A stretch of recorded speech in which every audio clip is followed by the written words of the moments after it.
What's going on, everybody? It's that BS guy coming back at ya. Welcome back to the channel. The end of week 5, going into week 6. So, welcome to my journey series, where you can catch up on all the happenings of me. And let me tell you, it's been really interesting this week. And I'll get to my stats in just a little bit, but it's been really interesting because, like I said before in a previous video, I travel for work. So what that means is that I don't have a chance to really take anything with me because, you know, I can't take it through security, and then anything that's really perishable is not going to make it through unbroken in a checked bag. So I have to make do with, you know, what's out there. And I tried to venture out a little bit more last week with maybe having like a chicken quesadilla, things of that nature that has a little bit of protein. But you know, I can let me just be very clear. Eating right now is more burdensome than it is something I look forward to at the moment, and that's a completely different mindset and different feelings I had ever previous before surgery. I'm not knocking it. I'm not saying it's bad, because the results are there. But you know, people talk about these type of surgeries where you have to eat slow and really enjoy your food. But honestly, I can't even eat that much. Like, it's out of like a 13-inch quesadilla split into 4s. I ate maybe 1 slice of it, and that was really pushing it, and a little bit of, you know, and then that's with like putting some salsa with it, with some sour cream and things like that. But this wasn't like a really thin one. It was actually thick. It had like, excuse me, some chicken in there and things of that nature. Like a lot of chicken, like probably too much chicken, if that's a thing. But I've never been the biggest fan of shredded chicken, just FYI, and that's what that was, and was not too pleased with it. I mean, it's good, but it probably would have been a lot easier on me if I only had the cheese in it. So, you know, finding things when you're out and about to be able to eat. You know, if I didn't have a job that, you know, where I traveled, I would be not ever looking forward to going out to eat because I can't really finish, you know, a quarter of the meal. And I knew that coming into this thing, but yeah, it's been really interesting. So I'm gonna get to my stats. So I had my surgery on April 6th, 2019 in Tijuana, Mexico, through Mexico Bariatric Center. And if you want to find out more about that experience, just click right up here. I'll put a little card up there so you can kind of see what that was about. My pre-operation weight was 378 pounds. I believe I was like 51 point something BMI ish or what have you. And then when I had surgery, it was 363 pounds, 364, in that range. And then this week I have weighed in, and remember, I'm going into week 6. This morning I weighed in at 319 pounds, 0.5, 0.4, whatever, give or take. So let's just call it 319 or 320.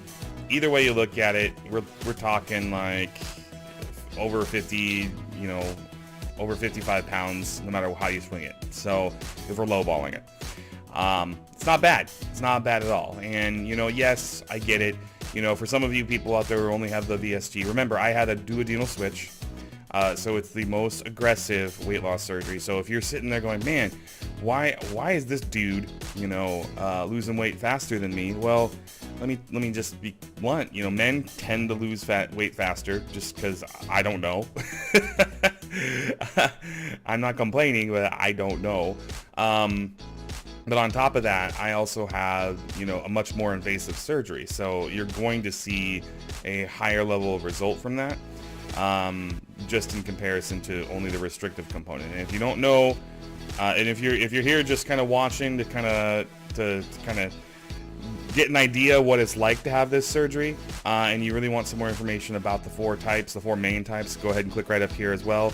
I'll link another card so you can get the information on the 4 main types of bariatric surgeries, and get some information on it. So the thing I wanted to talk about this week is hunger. Okay, so this, you know, I get hungry, I do, but it's like as soon as you have like even like a milkshake, not a milkshake, a protein shake, protein shake, it goes to the wayside and it doesn't come back for a couple more hours. And I know we're supposed to be eating 3 to 5, maybe 6 really small meals a day after this surgery. But the problem is that when you do it that way, you really can't drink anything. Like you're not supposed to drink 30 minutes before. You're not supposed to drink 30 minutes until 30 minutes after. And so you're just kind of, if you're Johnny on the spot and you're always like able to drink at any given time, yeah, you're gonna be fine. But for me, since I'm traveling and things of that nature, I mean, like, it's pretty apparent that I do get dehydrated very, very quickly by the end of the day if I'm traveling. And you know, if they serve me a meal on the plane or anything like that, like I'm still avoiding the really hard foods. So I did talk to my nutritionist, and they were very pleased with, you know, what I told them and how I'm doing it. And the thing is that she was asking me specifically about, you know, was I eating any bread? Did I have any alcohol? Things of that nature. And the answer is no and no. I haven't done any of that yet. However, I am going to venture into alcohol probably entering into week 8. So 2 more weeks. Not hardcore or anything like that, but I'm going to test it out, and I may do that as a video. So look forward to that adventure when it happens. But the thing here is that she was asking me specifically about my bread, and I said the only time I've had, you know, any type of bread type carbs, whether it be like a tortilla or actual bread, is when I have some eggs sometimes. Like I've wanted to have, you know, you can only have so many scrambled eggs and you can only have so many omelets that you can make, and so I decided upon myself to make some eggs and toast. You know, two fried eggs, put it on 2 pieces of wheat bread, call it good. Yeah, but the problem is that it's too much. Like for right now, and and maybe forever, it's just too much. Like, you take a bite of the eggs with the bread, and you definitely can feel it go. You can feel it go down, and then it kind of feels like full.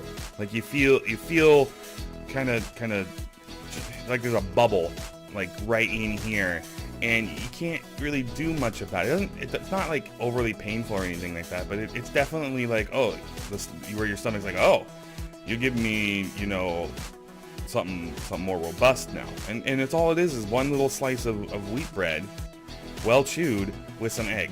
It's not anything crazy. So as soon as I get done with the bread, says I don't like to waste food that I do buy on my dime. I probably won't go down that route again. I'll probably stick to the omelets option.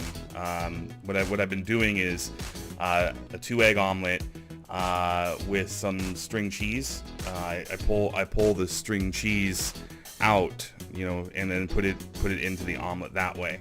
And so that seems to be working, for me. I've had less trouble with that, and it goes down well, you know, as I do it. So no complaints there. As far as anything else, refried beans, you know, when I have gone out to travel, or when I do go to places, Mexican food places are probably the best places for me to go to. Chicken enchilada, hell yeah. Chicken enchilada. That thing goes down smooth. Like, the enchilada is really soft. There ain't nothing really big, really hard in there to kind of throw me off. And, you know, if you don't request the rice, so don't request the rice, and get only refried beans, you got an entire meal that you can eat. Well, you're not going to eat the whole thing, trust me, but anything on that is going to be more than edible for you. So, and then you can add a little bit of salsa, a little bit of sour cream, whatever. Don't try and eat the chips. I mean, you can try, but I guarantee you it's not going to hit you well, at least at this point. But you know, eventually, you know, harder stuff is going to be fine. I mean, I judge my stomach's healing progress in akin to what's happening on the outside of my body. So my wounds, my scars, they're all closed now. So I don't need to put bandages on, or did you say that right? Bandages? Bandages. Sorry. You don't need to put, I don't need to put bandages on any longer.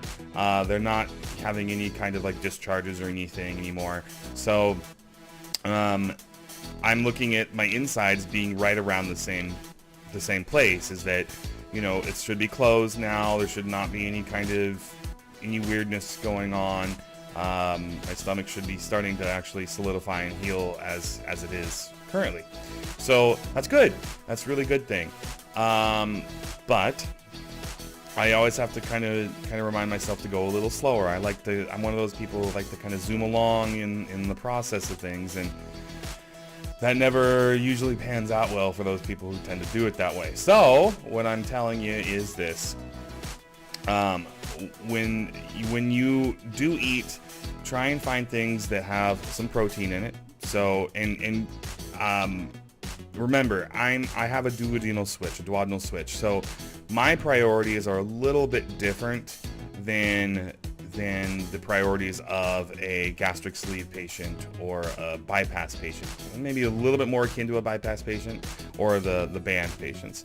What I mean by that is that, you know, the only big thing that I need to make sure to avoid are sugars, like lots of sugars, carbonated beverages, which that is the same for VSG patients. So no carbonated beverages. And then carbs, we want to minimize the simple carbohydrates as best as possible, like no candies, no chocolates, things of that nature. But I prioritize, my nutritionist has prioritized me to have high fat. So none of that skim milk business. Well, I don't even drink milk. It doesn't sit well with me right now. But cottage cheese, the 4% full cottage cheese, yeah. And protein, as much protein as possible. So things like refried beans, you would think, for example, are bad for you, but in my case, they're not. They're really rich in protein, and they're soft, and they go down well, and just an all-around good time for everybody. So when you get to this stage where when you're making that transition between between the soft, like the thicker liquids and the soft, and then into like the regular foods, introduce one thing at a time. Don't go crazy, just one thing at a time, and let that hit you. Let it sit. Don't be crazy like me and try and eat like a quesadilla full of stuff or an omelet full of stuff. Trust me, I've had some fairly uncomfortable moments. And then the last thing I'll say is, for those people who are thinking about doing a duodenal switch, the one thing I can tell you is that this is a very invasive surgery. So that doesn't mean that my recovery time was any larger than, a VSG patient. They do one extra day of observation, but it is a bigger lifestyle change, because the VSG patients, or the people who have the sleeve, if they know how to work around the sleeve, they can eat whatever they want. There really isn't a restriction. All it is that your stomach is smaller. I mean, that's as simple as it is. I mean, it works for a lot of people, and I'm kudos to those people who make it work. But I know for me that eventually I'm going to be eating regular or semi-regular, and that might stretch out, and then I'll be back to square one. So that's why I went this route. And so if you do choose to do the duodenal switch, here's my only piece of advice as you're going through the post-op process. Be patient with your body. Be patient, be patient, be patient. Because, you know, part of what they do in the duodenal switch, and I'm going to have a separate video specifically about the duodenal switch, but part of what they do is they remove your gallbladder. But I already had my gallbladder removed, and I don't know if anybody else is out there has their gallbladder removed. Correct me if I'm wrong, but after you eat a meal, you tend to have to go to the bathroom pretty quick. And so there are times where you might not even want to eat if you're in public, because you may have to head to the bathroom like almost immediately, because a lot of what you're taking in, assuming that it doesn't actually get absorbed, and that's a lot of it, because remember, the duodenal switch, you only absorb after what you eat about 15 to 20% of the normal calories that you have. So the thing here is that you got to be careful if you eat or drink anything and it decides to go through you. Now, the good news is that oftentimes you have that urge to go to the bathroom, but if you, I'm not sure if it's good for you that I'm doing this, but if you just kind of give it a minute and you don't just instantly, you know, run to the bathroom, it'll actually settle. It'll settle, and it won't give you like diarrhea or anything like that. It'll just settle, and you can kind of continue on with your day. But there is sometimes a very uncomfortable, you know, minute or two after you get done eating, where everything in your stomach is kind of hitting, and it may prompt you to want to go to the bathroom. But overall, I'm very pleased with the process here. I'd like to lose that other 120 pounds, get down to around the 200-pound mark, and look like a whole new me, and be healthy at the same time. I'm going to be starting a workout regimen, and I'll be talking about that as well, going into week 7. So hopefully next week. We'll see how my scars are healing and everything at that point. I just want to make sure, I don't want to push it. I'm not trying to make an excuse to not work out, but I'm just saying that we have to take things slow. So once again, thank you for watching. And if you want to find me on Twitter to ask me any questions, or if you just want to say hi, you can find me at that_BS_guy. And I don't believe I have any followers yet, so it'd be cool if you wanted to follow me. That'd be super.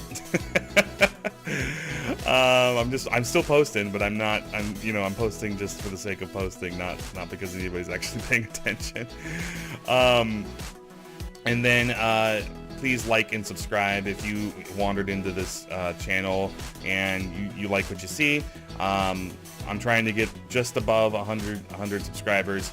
I would love to have you help in that endeavor. So please hit that like button, and hit the thumbs up, and hit the subscribe button if this video was entertaining enough. Anyways, have a great day, everybody, and I'll see you in the next video. Bye-bye.